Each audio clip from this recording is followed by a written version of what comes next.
Bismillahirrahmanirrahim. Assalamualaikum warahmatullahi wabarakatuh. Waalaikumsalam warahmatullahi wabarakatuh. Alhamdulillah, alhamdulillahirabbil alamin. Wassalatu wassalamu ala ya mursalin Sayyidina Muhammad wa ala alihi washabi ajmain. Amma ba'du. Rabbi sholli sodri wa yassiri amri wahlul 'uqdatam min lisani yafqahu qawli. Rabbana zidna ilman warzuqna fahman. Amin ya rabbal alamin. Alhamdulillah, syukur kita panjatkan kehadirat Allah Subhanahu wa taala atas nikmat sehat, nikmat umur, nikmat iman, dan pastinya nikmat semangat menuntut ilmu ya ibu-ibu ya. Salawat dan salam kita sampaikan kepada junjungan kita, teladan hidup kita Rasulullah Sallallahu Alaihi Wasallam. Apa kabar ibu-ibu pagi ini? Apa kabar ibu-ibu pagi ini? Ya, alhamdulillah. Kita selalu mengafirmasi diri kita bahwa kita ini adalah ibu-ibu yang hebat, yang akan menghasilkan generasi yang kuat. Insya Allah bisa. Oke. Tadi Bu Ratna sudah menyampaikan gitu ya, sudah bertanya kepada ibu-ibu pernah dapat nggak jawaban terserah gitu dari anak-anaknya? Ternyata sering mayoritas ya. Ternyata mayoritas sering mendapatkan kata terserah. Ibu-ibu, kata terserah itu apakah ini kaitannya dengan bahwa anak benar-benar taat sama kita? Ya bisa aja ya. Atau anak merasa ya udahlah ikhlas, pasrah gitu ya, apa yang ditentuin orang tua. Tapi Bu Rana, apa anak penurut ya? Ya kalau kayak gini sih alhamdulillah ya Bu ya, terserahnya karena anak taat, karena anak ikhlas, karena anak penurut, alhamdulillah. Tapi faktanya Bu, gitu ya, faktanya ternyata penelitian menunjukkan ada banyak monster, ada banyak bahaya di balik kata terserah yang kita harus explore. Ibu-ibu, kalau saya boleh nanya, siapa yang sering dapat kata terserah dari anaknya? Oke. Ibu-ibu yang sering dapat kata terserah boleh minta mic-nya. Apa yang ibu rasakan ketika mendapat jawaban terserah dari anaknya?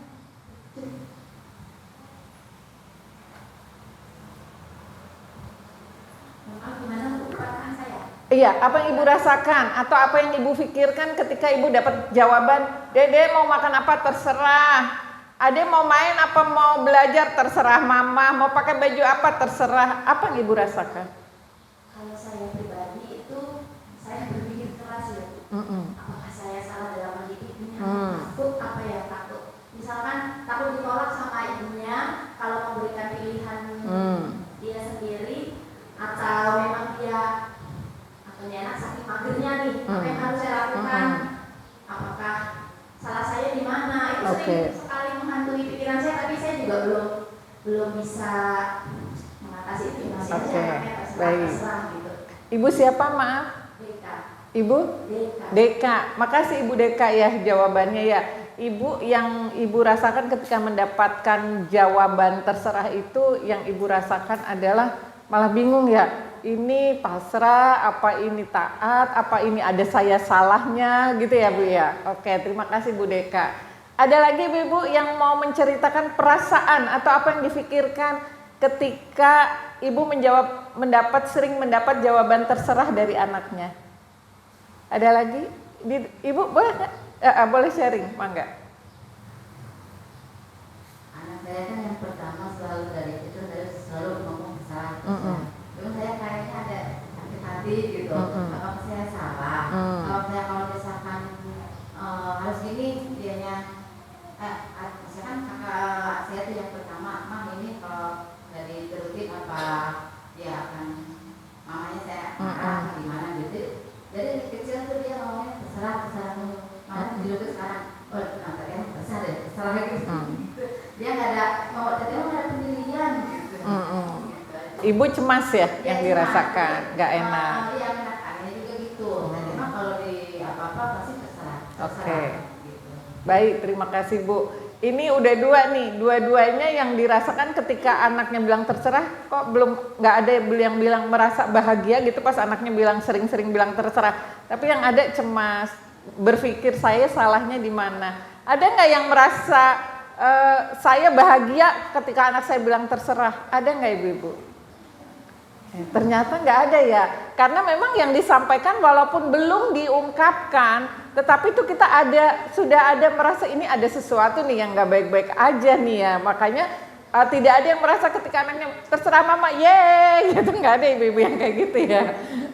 Oke, berarti bukan ini dong ya, ketika anak sering bilang terserah bukan taat, bukan pasrah, bukan pula penurut berarti, ya. Dan alhamdulillah ibu-ibu di sini, ibu-ibu yang punya kepekaan, nggak kegeeran. Nggak kegeeran, yes saya keren, anak saya pokoknya menyerahkan pada saya. Tidak, ibu-ibu nggak kegeeran, tapi ibu yang punya kepekaan terhadap apa yang dirasakan oleh anaknya. Nah, ibu-ibu, anak bilang sering, apalagi kalau sering bilang terserah, itu ada beberapa kemungkinan. Ya. Kenapa anak bilang terserah? Bisa jadi satu, karena dia ini bentuk pasif agresif. Apa sih pasif agresif, Bu? Pasif agresif itu memberontak dalam diam. Jadi anak tuh sebenarnya enggak, tapi dia enggak menyampaikan pilihannya. Itu namanya pasif agresif, memberontak dalam diam. Kebayang yang saya maksud ibu-ibu. Sebenarnya tuh dia bete sama orang tuanya gitu ya. Bisa jadi karena itu dia nggak mau menyampaikan, nggak mau menyampaikan pilihannya itu karena bentuk pemberontakan. Ya, itu bentuk demo dalam diam. Gitu. Itu yang pertama. Kemudian yang kedua bisa jadi karena anak kita lazy mind, shock thinking, males mikir, naudzubillah min dzalik. Pernah dengar istilah males mikir, Bu? Lazy mind? Ya, males aja. Terserah gitu ya. Kalau enggak bisa jadi karena dia low independence, tidak punya kemandirian. Ya udah ya, terserah mama aja deh. Yang keempat bisa jadi karena low responsibility, rendah tanggung jawab, nggak mau bertanggung jawab. Ntar kalau aku milih, diomelin kalau salah,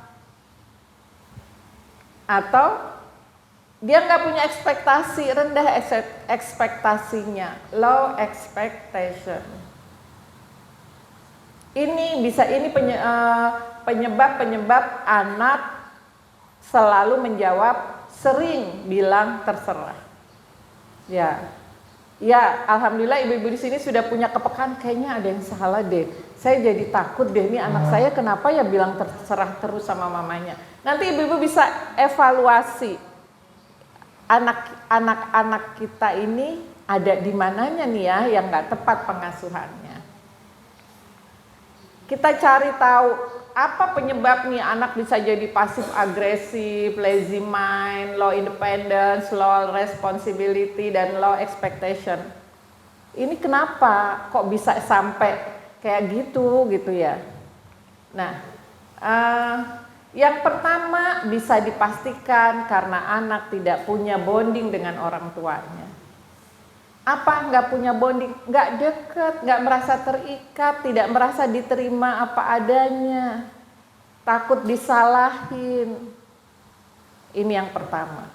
Nggak ada bonding itu nggak ada kedekatan, nggak ada kemelekatan, nggak ada rasa percaya sama orang tua. Itu penyebab anak pasif agresif. Alah paling kalau aku milih juga disalahin. Itu nggak percaya, takut diomelin. Ya alah paling kalau aku males, anak yang males mikir ini juga karena nggak deket sama orang tua. Gitu. Kemudian yang kedua, anak-anak ini jarang diajak ngobrol dari kecil. Pakai baju dipakai, dipilihin, minum, makan ini. Jarang diajak ngobrol, terutama obrolan yang ini Bu. Memberi pilihan-pilihan sederhana. Udah waktunya mandi, udah waktunya makan, udah waktunya gini. Pokoknya semuanya diatur sama ibunya, bapaknya. Jarang diajak ngobrol. Padahal ketika kita ngajak ngobrol, memberi pilihan-pilihan itu adalah salah satu bentuk kita menghargai anak-anak kita. Anak yang dikasih pilihan, Ade, menurut Ade bagusan mana nih? Ade pakai baju ini atau ini? Yang ini mama, oh iya pinter pilihannya. Itu membuat anak merasa dihargai. Ya, merasa diuongke walaupun dia masih kecil. Nah cuman ada nih yang ngasih pilihan. Tapi setelah itu, jelek deh kamu ngaco, ini makan tabrakan. Udah nggak usah. Itu juga bisa Bu, jadinya menarik diri, ya. Tidak terbiasa diajak berpikir solusi. Kalau dia misalnya apa? Tiba-tiba ada kabar, aku tempat pensilnya nggak kebawa. Dia cuma bilang bu guru tempat pensil aku nggak kebawa. Bu gurunya bilang mamanya buru-buru nganterin. Ya. Nah ini kan juga bisa di sekolah, bisa di rumah juga. Anak-anak yang tidak terbiasa diajak berpikir solusi. Apalagi sih Bu, anak kecil ini dari kecil biasanya masalah-masalah anak-anak di rumah apa? Masalah anak kecil tuh kan gini, mainannya berantakan. Ya. Apa solusinya? Diberesin, bibi itu berantakan. Atau ibunya Wonder Woman. Langsung dia beres. Anaknya tiba-tiba bilang, mama lapar. Oke, mama siapkan. Untuk cinta.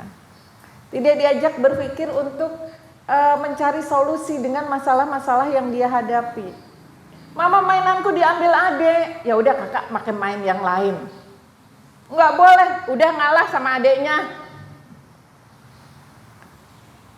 Ini bisa membuat anak, kalau kayak gitu tuh kan jadi, kalau tadi misalnya udah ngalah aja sama adiknya itu kan jadi marah ya Bu ya. Atau dia udah milih terus kata ibunya, itu mah nggak bagus, malah dicela. Tadi disuruh milih, sekarang dicela. Pilihannya bajunya tabrakan, nggak matching, warnanya norak yang dipilih.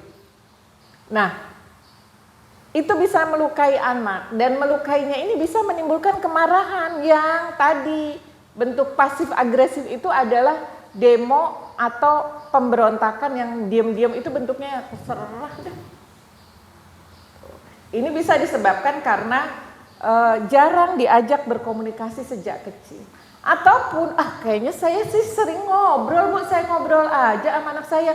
Ngobrolnya bukan memberikan alternatif pilihan, bukan mengajak untuk mencari solusi, tapi ngobrolnya mengajarkan, kakak harusnya kayak gini, kakak karena mama lebih tua, lebih banyak pengalaman, jadi nurut ya kakak sama mama ya. Gitu. Ya, harusnya begini, ini akan lebih baik gini, ini kamu belum tahu, udah nurut aja sama mama, selamat deh. Gitu. Apalagi pakai dalil. Berkah, selamat. Diridhoi Allah. Tapi tidak melatih anak-anak untuk jadi otaknya dipakai. Jadi kalau anak kita jadi malas mikir, ayo dicek, jangan nyalain anaknya, malas mikir loh, pasti ada sebabnya. Ya, dan malas mikir yang terutama itu adalah dari pengalaman-pengalaman yang dia dapat. Aku udah mikir, disalahin gitu ya. Nih, dari pengalaman masa lalu, Bu Ren itu goyang-goyang. Dari pengalaman masa lalu, tadi ya sudah saya sampaikan, punya pilihan tapi tidak dihargai, disalahkan atas pilihannya. Pernah terjadi di rumah ibu-ibu? Bilang pernahnya gini, pernah.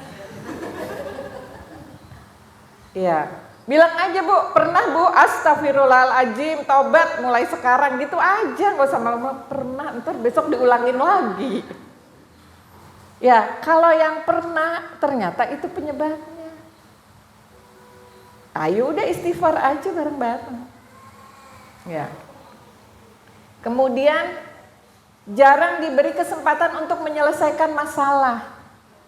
Dia punya masalah, kita nggak ngasih kesempatan, kita nggak mau anak kita terluka, kita nggak mau anak kita gagal, kita nggak mau anak kita salah. Jadi semuanya ibunya siap mengurusin, siap menjaganya. Gitu. Jangan nanti jangan gitu nanti kayak gini, jangan gitu nanti begini gitu ya. PR-nya ayo sini dibantuin, dijagain sama bundanya PR-nya. Jangan sampai salah, biar dia nggak sedih. Pokoknya segala masalah yang dihadapi itu ibunya siap menyelesaikan. Bukannya bagus Bu yang kayak gitu. Ya bisa bagus tapi bisa juga jadi membuat anak mengalami ini Bu. Lazy mind, males mikir. Nggak punya kemandirian karena nggak pernah dikasih kesempatan nyelesain masalah-masalah yang dihadapi. Ya nggak punya tanggung jawab, lebih parah lagi kan dia nggak pernah dikasih kesempatan salah, gimana dia mau bertanggung jawab? Nggak pernah dikasih kesempatan, dia pun tidak pernah punya kesempatan berhasil. Ya anak yang nggak pernah punya kesempatan berhasil juga nggak punya rasa, nggak punya harga diri nanti. Atau ibunya selalu bilang pinter, soleh gitu, tapi pinter solehnya di mana gitu? Ketika memuji juga cuman bukan karena alhamdulillah pinter hebat sudah menyelesaikan pekerjaan rumahnya sendiri, alhamdulillah sudah bantu merapihkan meja makan, terima kasih hebat sudah. Nah Bu, kalau yang namanya muji itu jangan pujian kosong. Apa yang menyebabkan ibu menilai dia pintar, apa yang menyebabkan ibu menilai dia hebat, itu yang perlu kita pahami. Kalau hanya pujian-pujian kosong nanti anak bilang cuman bikin senang aku aja gitu ya. Kalau kata kita, emak ngejilat gua nih gitu kan kasarnya. Ya kalau dia bisa punya pikiran kayak gitu, cuman biar anaknya senang. Dan yang terakhir penyebabnya adalah sosial media. Anak melihat tiap hari di sosial media anak-anak yang kalau sekarang itu bangga menjadi generasi rebahan. Ya enggak? Karena anak-anak kan bangga ya kalau jadi generasi rebahan. Dia juga habis waktu pikiran dan tenaganya dengan sosial media, akhirnya membuat malas mikir. Udah gitu sekarang sosial media yang short itu, yang pendek-pendek, video-video pendek, wah itu lebih bikin lagi. Nurunin kompetensi otak anak. Ya Bu ya, anak dibolehin scroll-scroll TikTok, Reels itu pendek-pendek gitu Bu. Membuat mereka jadi malas untuk berpikir. Oke Bu, sampai di sini kira-kira ada nggak yang pernah melakukan ini ke anaknya? Ibu senyum doang. Kayaknya pernah ya, oke. Kalau kayaknya pernah, emang pernah gitu ya, bukan kayaknya. Apa yang akan kita lakukan? Kan gitu ya. Yang sudah berlalu biarlah berlalu, ayo kita istighfar bareng. Astagfirullahaladzim, astagfirullahaladzim, astagfirullahaladzim. Ayo kita cari solusi. Tapi sebelum cari solusi, mau saya tambahin ibu-ibu stresnya. Dampaknya nih Bu, ya dampaknya kalau yang paling bawah itu jangan dibaca, atas dulu, ada jarak. Anak ada jarak antara apa yang dia mau dan dia ungkapkan. Dia nanti punya kebiasaan kayak gitu, Bu. Punya kebiasaan tidak berani, tidak terbiasa mengungkapkan keinginannya. Ya, kalau anak yang bilang terserah itu nanti dia jadi anak yang nggak biasa. Keinginannya dia ungkapkan. Ada jarak antara apa yang dia inginkan dan apa yang dia ungkapkan. Anak pun akan berjarak dengan orang tua. Orang tuaku nggak ngertiin aku, males nggak ini. Kalau itu terus bisa makin jauh jarak anak dengan orang tua. Kalau saat remaja ia akan mudah terpengaruh oleh lingkungannya. Iya deh, temennya ngajak ke masjid, ayo, temennya ngajak nongkrong sambil mabok ngerokok, ayo. Nauzubillah min zalik. Anak yang tidak punya kemampuan untuk mengungkapkan apa yang dia inginkan. Saat dewasa nggak punya sikap. Saya pernah melihat podcast lulusan pesantren, pejabat, padahal dia lulusan pesantren, dikenal solih di lingkungannya, pengurus DKM dan sebagainya. Tapi ketika dia dipenjara karena korupsi yang besar, ditanya, kan Bapak kan lulusan pesantren, Bapak ketua DKM, dikenal solih, kenapa melakukan itu? Ya saya nggak enak, itu kan orang sekantor ngelakuin semua, kalau saya nggak ikutan gimana? Ini Bu, nanti jadi kayak gini, orang yang saat dewasa nggak punya sikap. Anak-anak yang selalu bilang terserah itu, nanti kebawa bisa ngikutin. Ya, ini dampaknya. Kalau anak yang dia terserah hanya marah di dalam. Nah, dampak dari lazy mind, low independent, responsibility, low expectation, apa dampaknya? Anak nggak mau repot dengan sebuah pilihan, nggak mau milih, pokoknya ngalir aja ngikut tadi. Ya, sampai gede ke bawah di lingkungannya, dia remaja ke bawah, mau temennya baik ke bawah baik, untung iya kalau temennya baik, temennya buruk terbawa buruk. Jadi orang dewasa juga gitu. Bahkan diajak korupsi, lulusan pesantren pun akan dia lakukan. Gak enak sama temennya, teman saya itu waktu kuliah sekos, baik banget sama saya, dia ajak korupsi ngikut aja. Anak gak terbiasa tanggung jawab terhadap pilihannya, gak punya tanggung jawab.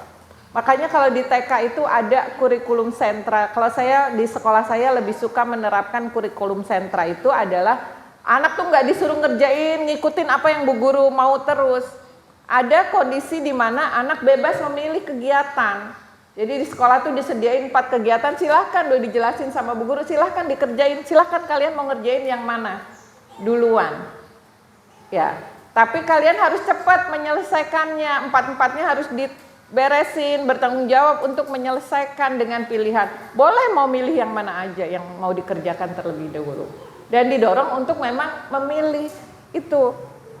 Ini penting Bu, ini sebenarnya cara untuk melatih anak-anak berani memilih. Ya, anak berani memilih dan berani bertanggung jawab. Karena sekarang banyak sekali anak yang nggak berani memilih dan tidak, karena dia juga nggak mau bertanggung jawab. Karena tadi ketika aku udah milih disalahin. Ya, ketika aku udah milih ternyata pilihanku menghasilkan hasil yang buruk, disalahin.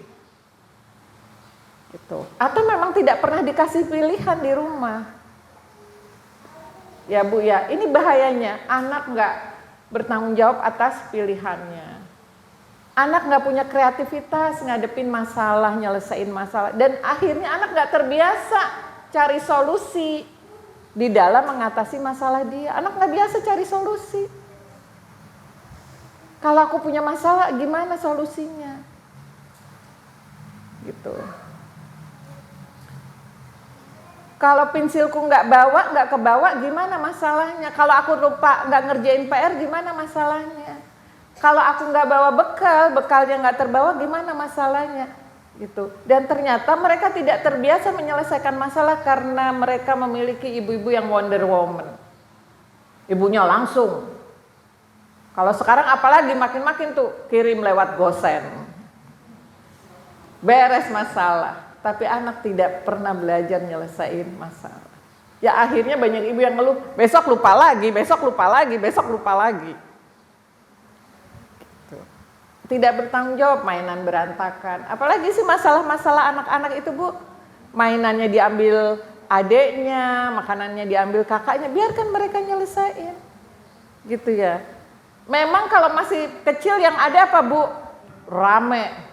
Nggak ada, kalau kata anak saya, nggak ada tentramnya hidupku.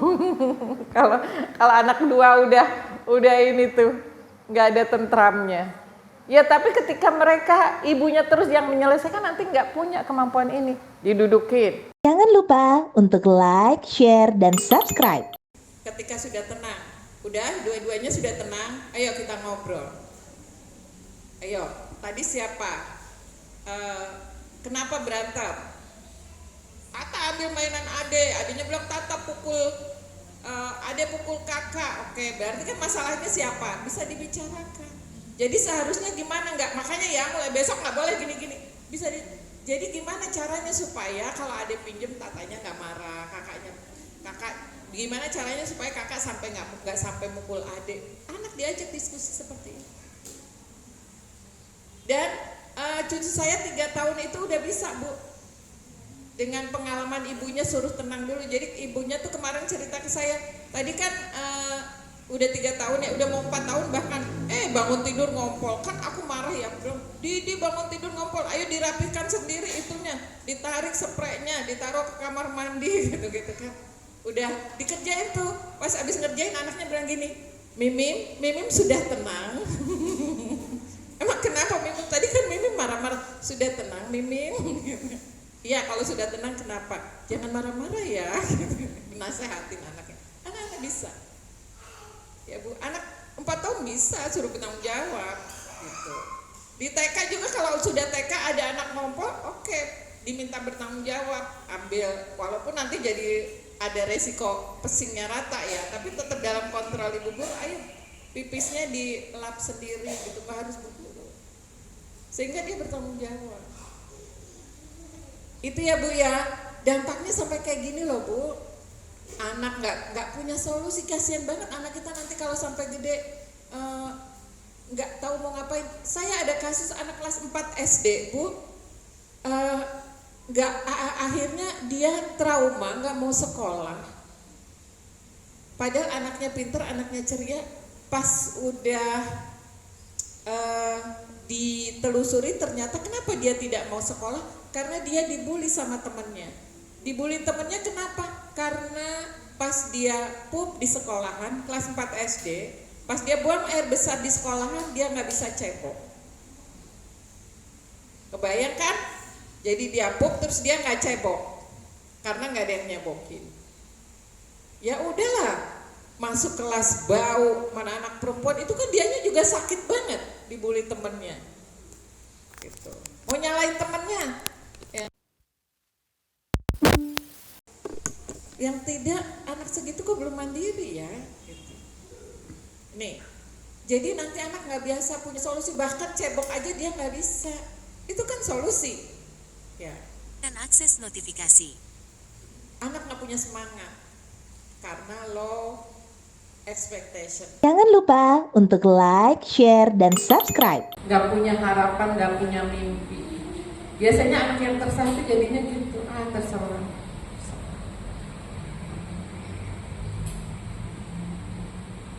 Pada beberapa kasus, anak yang tidak terbiasa menemukan solusi, gak berhasil menemukan solusi itu, yang kepikiran cuma pengen bunuh diri. Karena dia ngerasa hidupnya kok masalah semua ya.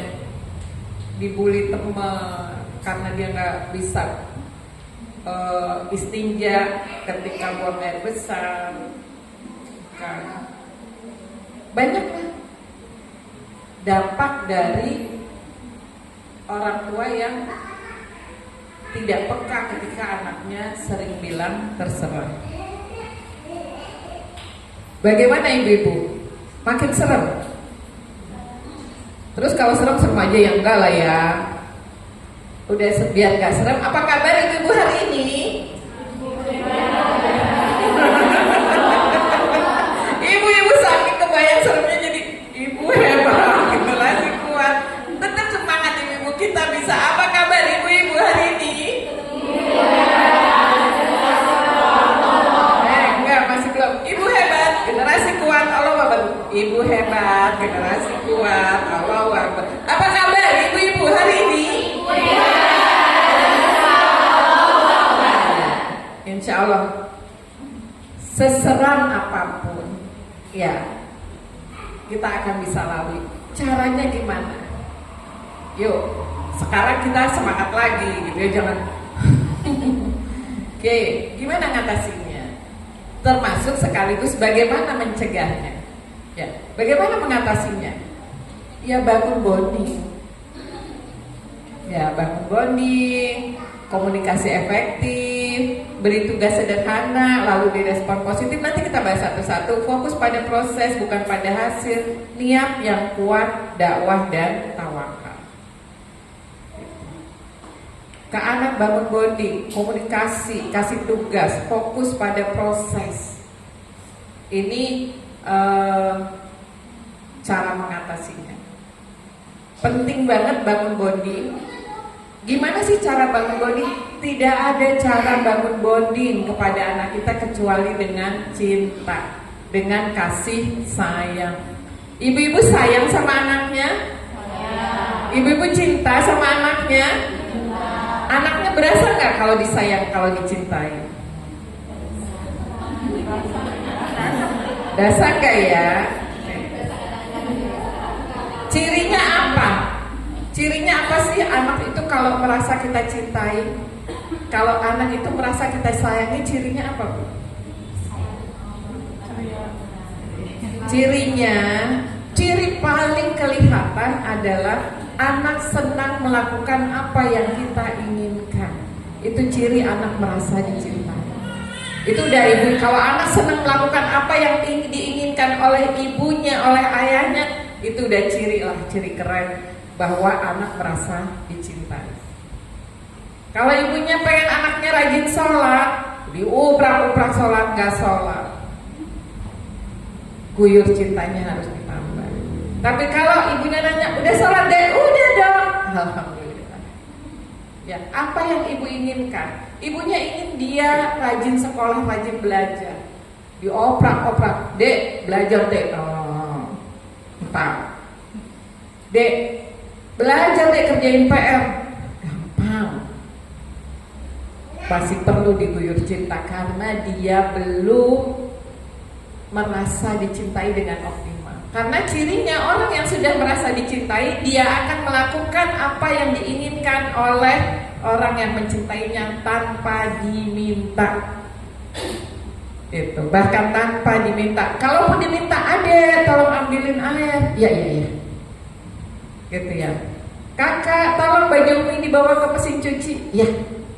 Enggak, gitu. Padahal dia di dekat baju ibunya dan dia di dekat mesin cuci. Itu aja akan berat dia lakukan kalau dia tidak merasa dicintai.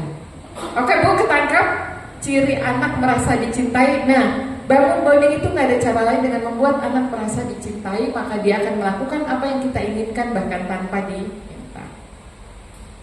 Rasulullah berpesan kepada kita, man la yarham la yurham. Barang siapa tidak menyayangi maka tidak akan disayangi. Hadis ini Rasulullah sampaikan dengan wajah yang agak-agak marah. Kenapa? Karena ketika Rasulullah sedang bersama cucunya, nyiumin cucunya, meluk-meluk cucunya, ada seorang laki-laki yang datang kepada Rasulullah dan mengatakan, aku punya anak 10, gak pernah aku gitu-gituin. Karena laki-laki Arab pada masa itu tuh gengsi kalau ngurus-ngurusin anak.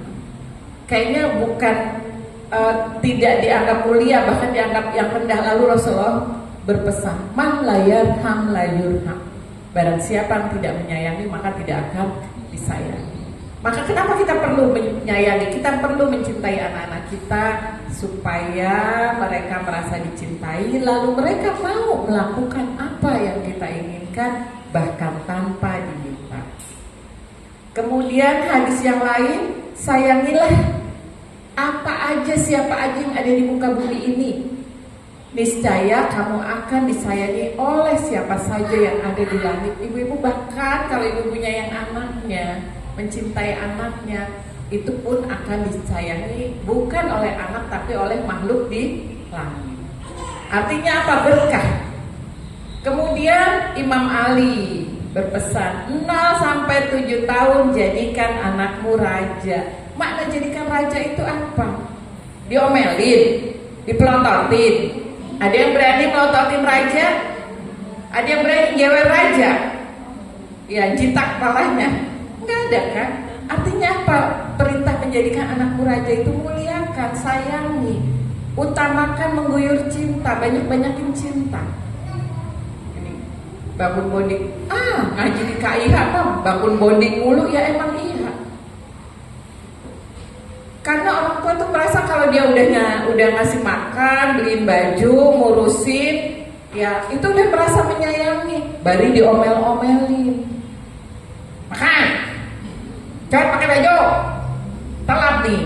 Itu merasa udah menyayangi dengan ngurusin kayak gitu. Kira-kira sayangnya ketangkep nggak sama anaknya? Ini mamanya sayang loh sama kamu, makanya ngurusin, makanya marah-marah. Gitu, kalau nggak marah-marah itu udah cuek, itu udah nggak sayang. Apakah ketangkep oleh anaknya? Ya ibu nggak ketangkep. Makanya banyak anak-anak yang melakukan pemberontakan, bisa bentuknya terbuka, nggak mau sekolah, nakal, gangguin adik terus, ya melawan orang tua, teriak-teriak, atau yang bentuknya dalam diam, pemberontakan dalam diam, yaitu bilang terserah. Itu pemberontakan dalam diam. Maka perlu banget kita bangun bonding. Caranya adalah dengan mengguyur cinta. Mengguyur cinta ala Nabi aja ya. Udah nggak usah yang ala-ala yang lain. Yuk kita guyur cinta anak kita ala Nabi. Saya ambilkan dari kitab Min Muqawimat Nafsiyah Islam.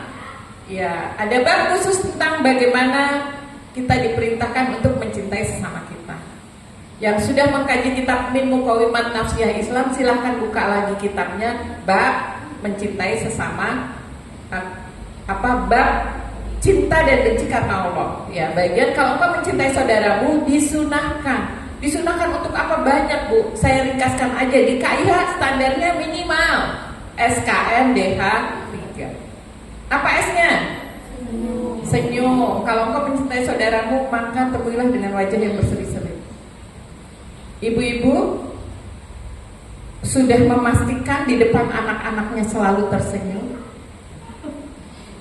Pasti kalau ketemu anak senyum. Berantakin rumah, gitu ya. Pulang telat main. Oke, ya. Ini standar. Ini perintah Rasulullah, dan ketika ibu melakukan itu dapat pahala. Yuk kita pastikan kalau ketemu anak muka kita tersenyum. Yang tersenyum itu muka apa bibir ya? Bibirnya tersenyum, wajahnya berseri-seri. Mau bu? Ibu mau? Mau. Semangat gitu. Mau insya Allah gitu. Gitu. Oke. Yang kedua, beneran ya, ntar pulang ya, ketemu anaknya senyumin. Udah nggak ada anaknya. Telepon dong, telepon, fit call, lihatkan senyumnya. Kayaknya udah nongol. Katakan cinta. Kalau kau mencintai saudaramu, maka katakanlah bahwa kau mencintainya. Jadi nanti ketemu anaknya langsung, aduh kesayangan mama. Ibu, anak saya itu paling kecil udah sarjana, tapi semua masih saya sebut. Walaupun kalau saya ngomong ke yang satu yang lain dengar, katanya kemarin kesayangan aku, sekarang kesayangannya adik. Pokoknya semua kesayangan Umi, karena saya masih sering bilang, kamu merasa enggak sih kalau Umi sayang sama kamu? Masih sering bilang ya, kesayangan Umi masih sering. Karena Rasulullah memerintahkan kalau kau mencintai saudaramu, maka katakanlah bahwa engkau mencintai. Yuk cintai anak-anak kita, yuk cintai pasangan kita dengan sering-sering bilang I love you. Masih bilang I love you sama anaknya bu? Kapan terakhir bilang I love you? Tadi pagi. Ada yang udah lupa kapan terakhir bilang? Nggak ada dong. Nggak ada ya bu? Kapan terakhir bilang cinta sama suaminya? Ya kapan? Pahala loh bu, melembutkan hati. Bilang cinta itu berpahala, sunnah jelas, melembutkan hati, menurunkan sombong, membuang kesombongan. Banyak ibu-ibu yang saya tanya masih bilang sayang bu sama bapaknya. Ih amin amin. Ibu gajinya mau bilang sayang, nggak mau. Kenapa nggak mau bilang sayang? Gengsi. Gengsi itu siapa yang ngajarin buat punya gengsi? Setan. Sombong, gengsi itu dari setan. rajanya sombong, rajanya gengsi itu syaitan. Ya, nauzubillah min zalik. Ayolah sering-sering bilang I love you. Kapan saya terakhir bilang I love you sama suami saya? Tadi jam 8.40. Presisi banget ya, saya ngeliat jam, mau turun dari mobil lihat jam di depan Duta Berlian. Saya bilang makasih ya Abi, I love you. Itu selalu minimal. Buat apa? Biar dapat pahala, biar menurunkan ego saya, biar membuat suami saya merasa dicintai. Oke Bu, yang ketiga SKN. M-nya apa Bu? Muliakan. Kalau engkau mencintai saudaramu maka muliakan. Muliakan itu dengan cara apa memuliakannya? Rasulullah itu salah satu cara memuliakan putrinya. Rasulullah kalau putrinya datang, Rasul itu nyambut Bu berdiri. Gitu. Ibu-ibu gimana ketika putrinya, anaknya datang? Disambut nggak? Yuk, mulai kebiasaan nyambut, gitu. Walaupun kalau saya itu sebenarnya sering nyambut Bu, cuma kok yang kalau dipikir-pikir yang sering dominannya isengnya gitu ya. Nyambutnya sambil ngumpet terus gini, padahal anaknya udah sarjana loh, masih kayak begitu. Nggak tahu karena intuitingnya atau karena apa. Tapi selalu menyambut. Saya adanya di balik pintu, entah bentuknya sambutannya kayak apa, tapi saya menyambut anak saya karena Rasulullah mengajarkan. Dan saya punya klien ketika menjalankan itu, mungkin ibu udah sering dengar cerita ya, ada ibu yang bercerita ke saya, oh, anak saya SMA, anak gadis saya itu kayak musuh bebuyutan sama saya Bu. Ada yang anak gadisnya musuh bebuyutannya, nauzubillah min dzalik ya. Anaknya SMA kayak musuh bebuyutan sama ibu. Itu bentuk pemberontakan yang terbuka. Kalau kata terserah, bentuk pemberontakan yang tertutup. Ini terbuka dia berontaknya. Kalau mamanya bilang, kakak ayo berangkat, terserah aku dong, aku mau berangkat jam berapa. Pokoknya ibunya bilang, kakak kayaknya bagus pakai baju ini. Enggak, aku mau pakai baju yang lain. Selalu kayak gitu, mau musuh bebuyutan. Akhirnya salah satu yang dilakukan oleh ibunya apa Bu? Dia dengar putrinya datang, suara motornya, naik motor putrinya, dia pakai kerudung keluar, dia bukain pintu pagar. Anaknya nanya, mau kemana Mah? Mau bukain pagar buat kamu. Beneran mau pergi? Pasti enggak, cuma bukain pagar dan ditutup lagi. Kata beliau, Masya Allah Bu Dini, malam-malam lagi saya nyiapin makan malam, dia meluk dari belakang. Ya Allah, saya dengarnya aja merinding. Itu yang saya tahu sendiri gimana anaknya memusuhi ibunya. Ya. Makanya mengguyur cinta, udah mengguyur cinta ala Nabi aja. Ya, salah satunya itu Bu, menyambut ketika datang. Kemudian memanggil dengan nama kesayangan, dengan itu memuliakan Bu. Anaknya senangnya dipanggil apa? Panggil. Yang anaknya senang dipanggil cantik, panggil cantik. Jadi padahal hidung Bu yang menawan-nawan ciptaan Allah sempurna. Gitu, jangan ibunya aja males gimana orang. Padahal dia senang dibilang dipanggil cantik. Yang senang dipanggil pinter bilang. Kita tahunya dari mana? Kita bisa lihat di tulisan-tulisan dia, kita bisa lihat bagaimana dia menyebut dirinya gitu. Kita bisa tahu dari itu. Atau dia anak kan sering, kalau masih kecil ya, anak sendiri, mama aku pinter. Oke, anak pinter, Masya Allah. Mau kemana anak pinter? Kan sering kan anak kecil ya. Wah, jawaban saya dulu kalau bangun tidur tuh Bu, jalan masih oleng gitu kan. Waktu 3 tahun gendut jalan oleng gini. Anak ganteng udah bangun Umi, anak ganteng udah bangun. Ya udah sampai sekarang. Udah sedang S2, udah jadi ustadz. Tentu saya masih manggilnya ustadz ganteng, lagi ngapain ya masih. Karena terbiasa, jadi manggilnya dengan manggil apa yang dia sukai. Ya. Ada lagi yang senangnya dia sendiri nulis nama dia itu di HP saya adalah anakku tercinta Faiza Kalbila. Dia nulis di dia senang dibilangnya anakku tercinta. Ya, saya kalau manggil anakku tercinta Faiza Kalbila salam subuh. Apa yang dia senang untuk dipanggil? Ada lagi yang dia senang, dia ngerasa bahwa aku senang kalau dipanggil selembut hati. Sampai sekarang saya panggil kakak si lembut hati. panggillah dengan apa yang dia sukai. Coba cari tahu. Sudah pada tahu panggilan anak yang dia sukai? Sudah? Panggillah sering-sering dengan itu. Gitu ya.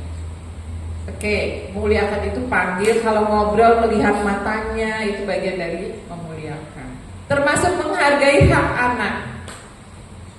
Ya, menghargai hak, menghargai pilihan anak tadi Bu. Ketika dia sudah memilih, oke, adik suka itu ya silahkan, walaupun emaknya sepanjang hari sakit mata. Hargai. Ya. Nanti tinggal dikasih tahu lain waktu, warna ini bagusnya sama ini loh. Kalau atasnya gambar, bagusnya bawahnya polos, atau kalau atasnya polos, bawahnya bergambar. Jangan atasnya gambar bunga, bawahnya kotak-kotak atau gambar hewan. Ya. Itu anaknya kayak lagi, ini kan hewannya lagi di hutan. Oke, baik. Anaknya berarti daya, keren kamu ya, imajinasinya tinggi, tinggal dihargai. Kadang anak punya argumentasi. Kalau apalagi kita bertanya, kenapa kakak pilih ini? Dia berargumentasi terus kita akui, itu bonding kuat banget itu. Dia sangat merasa dihargai, dia sangat merasa dimuliakan ketika kita bertanya kepada dia kenapa, lalu dia menyampaikan alasan. Ya.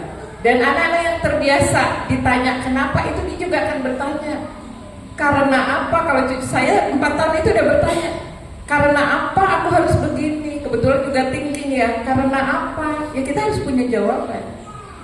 Gitu. Keren ya, kepikiran ya, nanya ini ya. Gitu. Itu memuliakan. Doakan, insya Allah ya kita masa lalu ya Bu, mendoakan anak-anak kita. Kalau ingat hadiah itu gak harus yang gede-gede Bu, yang sederhana juga hadiah, tapi diomongin ya Bu ya, disampaikan. Hadiah itu bukan sekedar dikasih, beli cucur dikasih biasa, karena cucur itu semua orang makan serumah. Tapi ketika beli cucur disampaikan, ini loh tadi Umi ngeliat, pas lewat ngeliat tukang cucur, wah Umi langsung punya azam, nanti pulang harus beli cucur. Kalau melewatin situ lagi beli cucur, karena Umi inget kakak senengnya kue cucur. Disampaikan, berasa gak Bu kalau ibu gini, aku tadi ngeliat ini loh, jadi inget ibu, aku beliin. Ibu gimana rasanya? Iya, jadi hadiah itu bukan cuma dibeliin aja. Terus ibu bilang gini, nggak tahu apa, dipikirin terus sama ibunya, lo nggak pernah diomongin. Ya, jadi yang namanya memberi hadiah itu sambil disampaikan, diucapkan. Termasuk suami juga masih harus melakukan itu. Padahal emang udah diangan-angan, tapi saya selalu gini, kayaknya besok ini ya Umi lagi pengen kasih hadiah Abi nih, kepikiran pengen ngasih hadiah apa ya?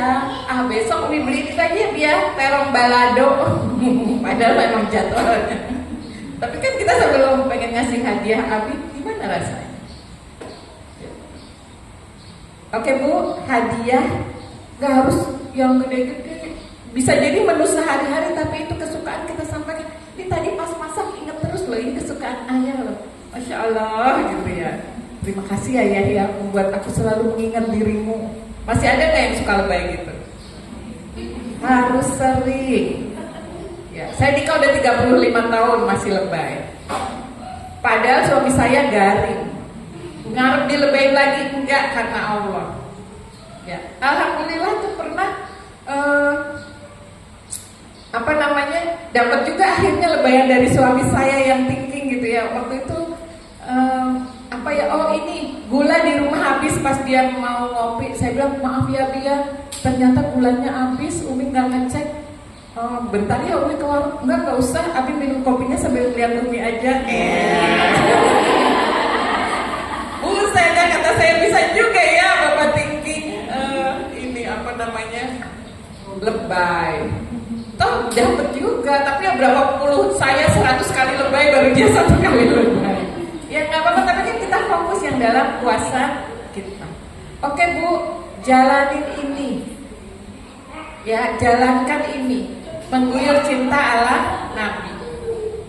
Kalau teman-teman pengurus, ibu-ibu yang sering datang ke KIH, saya yakin juga sudah hafal. Kok itu lagi ya, ya emang ini doang modalnya.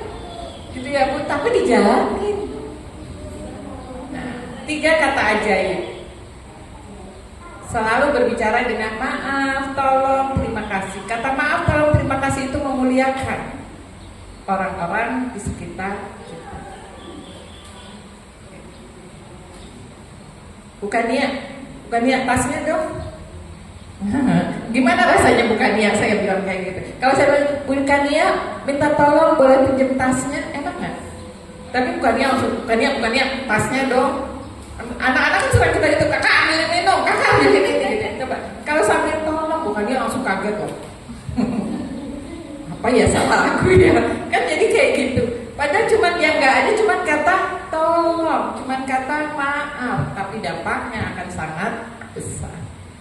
Oke, Ibu. Oke. Nah, kita lanjut mengatasi yang pertama tadi udah, bangun bonding. Yang kedua, komunikasi yang efektif. Komunikasi yang efektif ini kita ambilkan dari surat Ali Imran, yang kita contoh dari surat Ali Imran. Komunikasi yang efektif gimana sih? Auzubillahiminasyaitonirrajim. Bismillahirrahmanirrahim. Fabima rahmatim minallah, dan dengan rahmat dari Allah, maka apa yang harus dilakukan pertama? Lintalahu, bersikaplah lemah lembut. Komunikasi itu dengan lemah lembut. Buat ibu-ibu yang sudah lemah lembut, modalnya bersyukurlah. Buat ibu-ibu yang bilang, saya emang kayak begini Bu, saya orang Medan gitu kan. Saya orang Solo tapi tetap aja gitu ya, mau powernya gede. Ketika berusaha untuk berbicara lemah lembut, pahalanya lebih besar. Itu nggak terus emang saya begini kok gitu. Ini yang menyampaikan siapa? Allah. Di dalam Al-Quran yang pertama adalah lintalahu, bersikaplah lemah lembut ketika berkomunikasi. Ya, kenapa ditegaskan kalau kamu keras maka dan berhati kasar nih, kalau ibunya keras dan berhati kasar, tentulah mereka akan menjauhkan diri darimu. Kalau kita bentak-bentak kasar, anak bisa jauh. Kalaupun dia ada di dekat kita, sebenarnya hatinya jauh, maka dia sering bilang terserah atau melawan, itu hatinya lagi jauh sama kita, Bu. Ya, ini sebenarnya, ini kan asbabun nuzulnya itu, ini Bu, kasus perang Uhud di mana banyak kaum muslimin yang tidak, kekalahannya itu karena pasukan panah itu tidak menjalankan perintah Nabi. Pas orang kafir Quraisy kalah, banyak harta rampasan perang kan ya. Nah, karena banyak harta rampasan perang, maka pasukan panah yang harus menjaga itu turun, ikut ngambil harta rampasan perang. Akhirnya diserang dari balik bukit oleh Khalid bin Walid, kaum muslimin kalah. Banyak yang meninggal. Rasulullah pun terluka parah. Tapi Allah tetap memerintahkan kepada pasukan yang orang-orang yang tidak menjalankan perintah Nabi untuk tetap bersikap lemah lembut. Apalagi kita, anak kita salahnya apa sih Bu? Salah paling gedenya mecahin piring, ya, jatuhin HP. Paling salah anak kita apa sih? Ternyata bahkan pasukan yang tidak menjalankan perintah Nabi dan mereka sudah bertaubat aja tetap disuruh untuk lemah lembut. Kemudian kalau mereka bikin kita kesel, kata yang kedua harus diungkapkan adalah kita diperintahkan tetap lemah lembut dan memaafkan. Ya, terutama yang punya anak deket-deketan nih, yang masih kecil-kecil yang kerjanya berantem aja.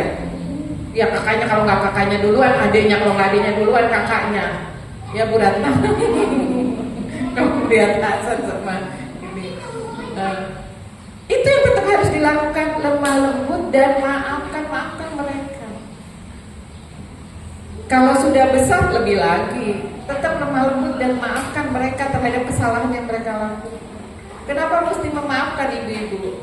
Karena kalau kita tidak memaafkan anak-anak kita, bisa jadi nauzubillah min dzalik, anak-anak itu menjadi anak durhaka. Emang mau ibu-ibu anaknya jadi anak durhaka?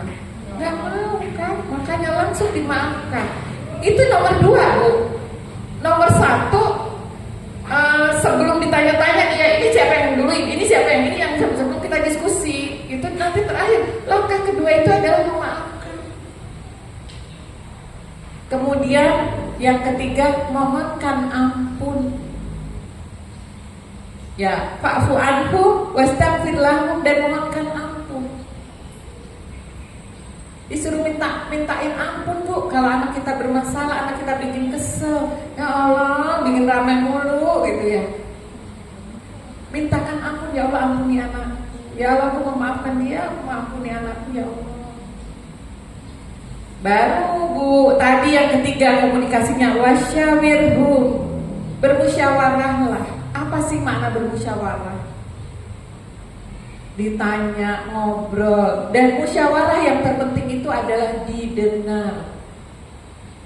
Bukan, ini gara-gara kakak dia pasti nih, apa adanya, adanya keganjel gitu-gitu. Bukan, didengar. Didengar kenapa, didengar maunya apa, didengar gimana solusinya, tanya dari mereka. Musyawarah itu seperti itu. Oke, kalau kita sudah niat, maka azamkan. Azamkan itu niat kuat saya mau berubah, niat kuat saya mau mengguyur cinta, niat kuat saya mau lemah lembut, niat kuat saya mau memaafkan, niat kuat saya mau mendoakan, dan tidak akan ngatur-ngatur, tapi lebih akan bermusyawarah, lebih akan banyak mendengarkan. Niat kuatnya seperti itu, diniatkan dengan kuat. Ya, setelah diniatkan dengan kuat, maka bertawakal kepada Allah. Maknanya apa? Kita kerjain aja. Kita kerjain. Makna tawakal itu ini, Bu, kita fokus pada proses. Kita fokus pada yang di dalam kuasa kita, bukan kita fokus pada hasil. Budi, ini saya udah ngejalanin loh. Udah saya gitu, masih tuh anaknya tuh terserah aja. Ibu ngejalaninnya berapa hari? Seminggu. Lah anaknya diperlakukan tidak tepat berapa lama? Udah 14 tahun. Seminggu minta berubah. Tawakal aja. Serahkan hasilnya pada Allah. Orang yang tawakal itu yang bagaimana sih? Orang yang yakin Allah itu maha berkehendak, sehingga dia menyandarkan harapan-harapan dia pada Allah, dan dia juga berlindung kepada Allah dari hal-hal yang buruk. Itu orang yang tawakal. Ya, maka orang yang tawakal ini dia hanya fokus pada proses, fokus pada yang di dalam kuasa dia. Dia bukan fokus pada hasil. Ya, termasuk ketika ibu-ibu misalnya ini niat buat sudah, ya, oh ini maaf, ini ketika ke situ maju. Ketika ini ibu-ibu memberi tugas-tugas sederhana, ibu-ibu ngasih tugas sederhana ke anaknya. Tugas sederhananya apa? Hasan, rapihin sendal. Yang ada berantem, soalnya adanya pengen ikut ngerapihin, adanya nggak disuruh, kan bisa terjadi gitu ya. Padahal dua-duanya maksudnya baik. Tetap direspon positif, makasih, udah ngerapihin sendal gitu ya. Ini kenapa sampai nangis? Dipukul. Kenapa dipukul? Gangguin lagi ngerapihin. Gitu kan, itu tinggal dibahas. Nah, ibu-ibu kira-kira ibu-ibu bisa melakukan kayak gitu? Ibunya harus sehat mental kan? Iya, ibunya harus sehat mental bisa melakukan hal seperti itu. Maka saya selalu bilang, ayo ibu jadi ibu yang sehat mental, sehingga hal kayak gini tuh kita bisa lakuin. Kita anaknya berantem gak ikut berantem. Banyak loh ibu-ibu yang anaknya berantem jadi ikutan berantem. Kan kalau ibu marah ke anaknya jadi ikut berantem sama anaknya ya. Cuman anaknya gak berani mukul ibu aja. Ibunya anaknya tantrum, ibunya ikut tantrum. Banyak ketika tidak sehat. Maka ibu yang sehat mental itu salah satu cirinya ini, Bu. Ibu yang fokus pada proses, bukan hasil. Ibu yang fokus pada yang di dalam kuasa dia, bukan yang di luar kuasa dia. Karena hasil itu di luar kuasa dia. Ya, maka ini niat kuat sudah. Kenapa harus dakwah?